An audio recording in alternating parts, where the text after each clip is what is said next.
Welcome to the session where we will discuss on nanotechnology, the synthesis of nanotechnology or nanomaterials. Myself, Kiran Kumar P, Assistant Professor, Department of Chemistry, ATME College of Engineering, Mysuru. Today's class, we discuss about the synthesis of nanomaterials, mainly by top-down process and bottom-up process. Further, we move on and see some bottom-up process such as sol-gel method, chemical vapor deposition, precipitation method. So synthesis of nanomaterials. Researchers are conducting research to develop nanomaterials which has a better properties, more functionality and low cost than the existing process. Several physical methods, chemical methods have been developed to enhance the performance of nanomaterials, displaying improved properties with the aim to have a better control over particle size and distribution. So nanoparticles can be broadly divided into or can be synthesized by top-down process and bottom-up process. Where the top-down process is a process where the bulk material, the size of a bulk material is reduced until we get a desired nanoparticles. Whereas in a bottom-up process, it is a method where the material synthesized from the atomic level. So generally it starts from atomic level. That's what the bottom-up process is.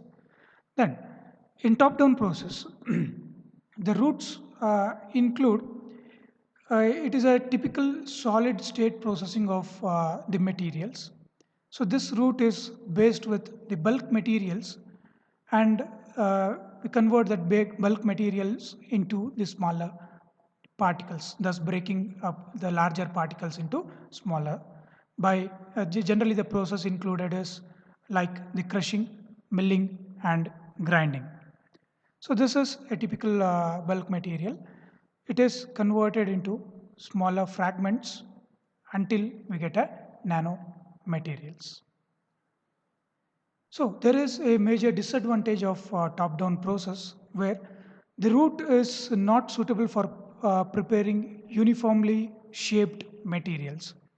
It is very difficult to realize very small particles even with high energy consumption. So generally the top-down process requires high energy consumption. Even after consumption of high energy, we do not get a desired nanoparticle size. The biggest problem with the top-down approach is the imperfection of the surface structure. So there will be an imperfection in a surface of obtained nanoparticles. Hence, such imperfection generally they make an impact on physical properties and surface chemistry of the synthesized nanomaterials. Hence, these are the some disadvantages of a top-down method. Let us see a top-down method. So this is a typical, sorry, here there is a overlap. This is a top-down method. This is a typical ball milling machine where the particles are fed here, which are grinded.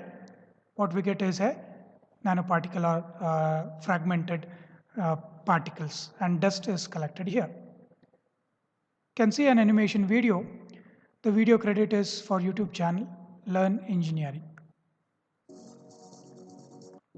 So here you can see this is a ball milling machine Is the ball mill. where This machine is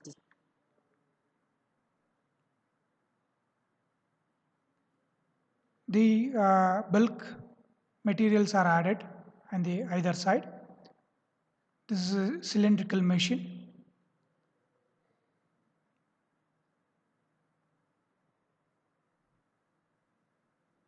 So during grinding, the bulk material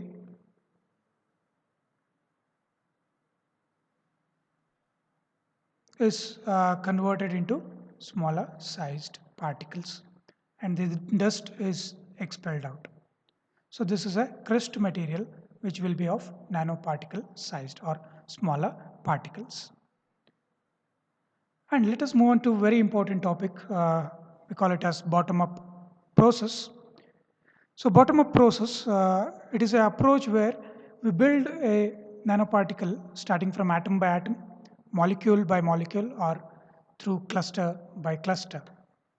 Hence, it is called as bottom-up method. So this route is more often used for preparing most nanoscale materials with the ability to generate a uniform size, shape, and distribution. It effectively covers chemical synthesis, and we can control, by this method, we can control the reaction to inhibit further particle growth. We can also control the particle growth further. It plays an important role in fabrication and processing of nanostructures and nanomaterials. So synthesis of nanoparticles to have a better control over particle size distribution, morphology, purity, quantity and quality by employing environmental friendly economical processes has always been a challenge for researchers. Types of bottom-up process. So there are various types of bottom-up process such as sol-gel method, precipitation method, chemical vapor deposition, hydrothermal method, microwave synthesis, and thermal deposition, and also many more. So in your syllabus, you have sol-gel, precipitation, and chemical vapor deposition methods.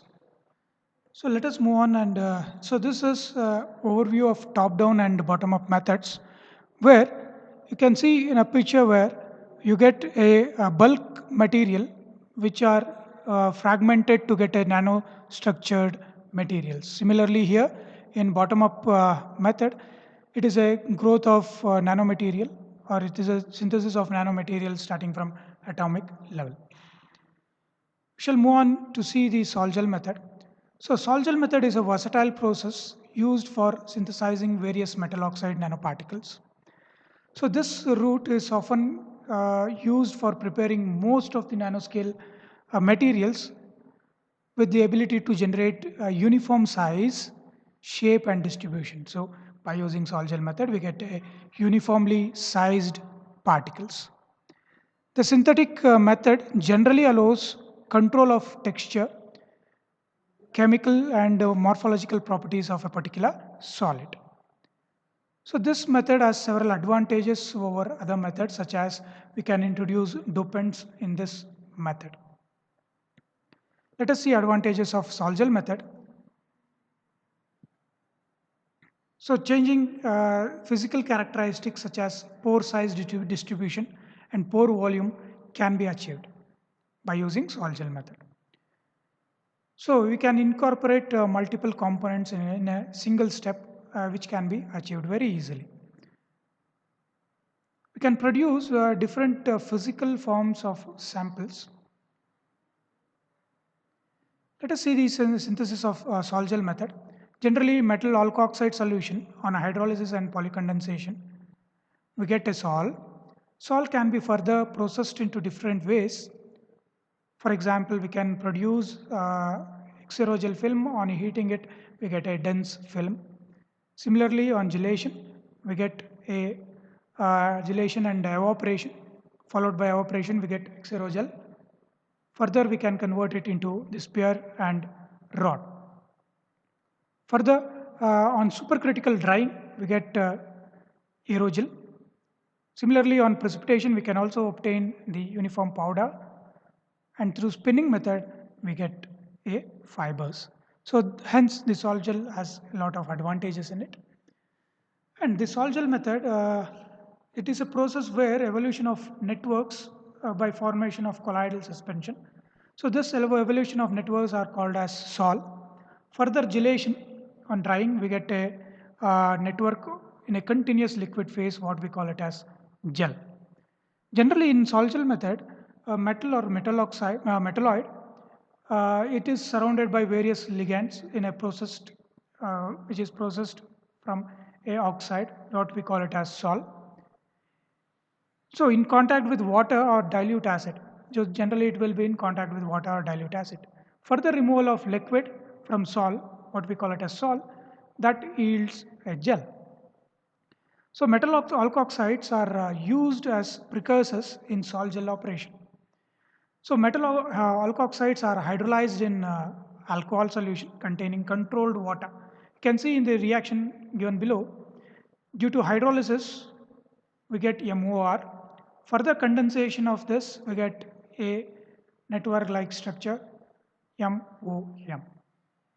So this is a reaction of representation of sol gel method. Let us move on to the second type of synthesis, what we call it as chemical vapor deposition. It is familiar, and we call it as chemical vapor deposition. So in this process, it is often generally used in semiconductor industry to produce high purity, high performance thin films. And generally, volatile products that are produced, generally volatile products are produces the gases which is removed from the reaction chamber. In a type of CVD process, the substrate is exposed to volatile precursors. So the substrate present in a chamber is it is exposed, heated chamber, it is exposed to volatile precursors, which then decompose to get a desired film. So the quality of desired or deposited materials, they strongly depend upon the reaction temperature, the reaction rate, and the concentration of precursors. So in synthesis of chemical vapor deposition, this is a typical reaction chamber. We feed the gaseous precursors inside on a heated substrate. This is a heated substrate which will be heated for about 200 to 2200 degree. At this instant, let us see a typical example here. MCl2 and H2 are passed here. Cl2 is converted, Cl2 reacts with H2 to give the HCl gas, which is exhausted here. And the M will be deposited on a substrate in a form of thin film. So that's what I have written here.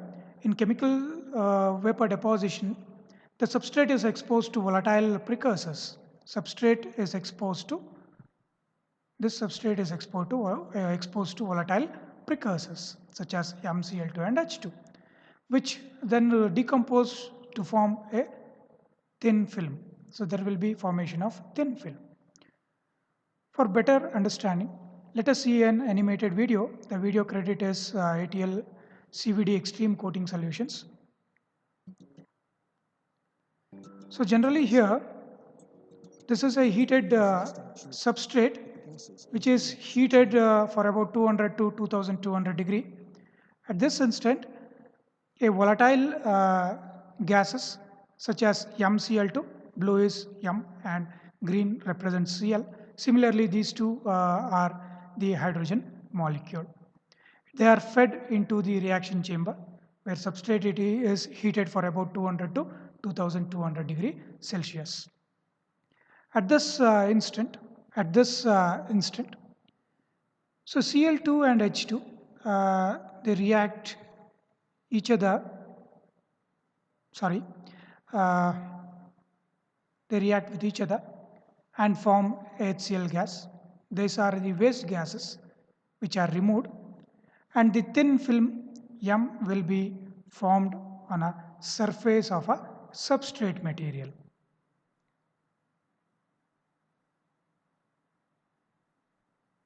So this substrate can be done in an entire surface. So this coating, thin coating can be done on an entire surface. This was about CVD method. At last, we shall move on to the last topic of precipitation method. Among various chemical route, chemical precipitation method is a simple technique which is given more priority just because it has a low cost method. This method offers low temperature growth and scale up fabrication which yields the colloidal solutions with wide range of particle distributions having improved reproducibility. So metal oxide nanoparticles are commonly prepared by chemical synthesis methods. So in precipitation method, it has the following procedure involved in it. In this method, suitable anions and cations are dissolved with each other, which we call it as nucleation growth.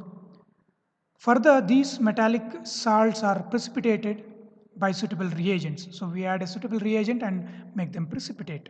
The obtained precipitate is dried and heated at high temperature, generally in muffle furnace, to get a nanoparticle. So generally, the nanoparticle obtained from precipitation method, the size of nanoparticles can be controlled by varying the stirring rate and the time, and also by temperature of heating it. So here is a representation of precipitation method through a flow chart. Anion, which on combination with the cation, suitable cation, to get a nucleation growth. So there will be a nucleation growth. And further, on addition of suitable reagent, we get precipitate, we make it precipitate. On desired precipitate obtained, generally we filter it off. We filter it. Once it is filtered, we transfer the filtrate into the calcination chamber. So this is a calcination chamber, which is heated for a high temperature, what we call it as calcination. After calcination, what we get is the desired nanoparticles. Thank you.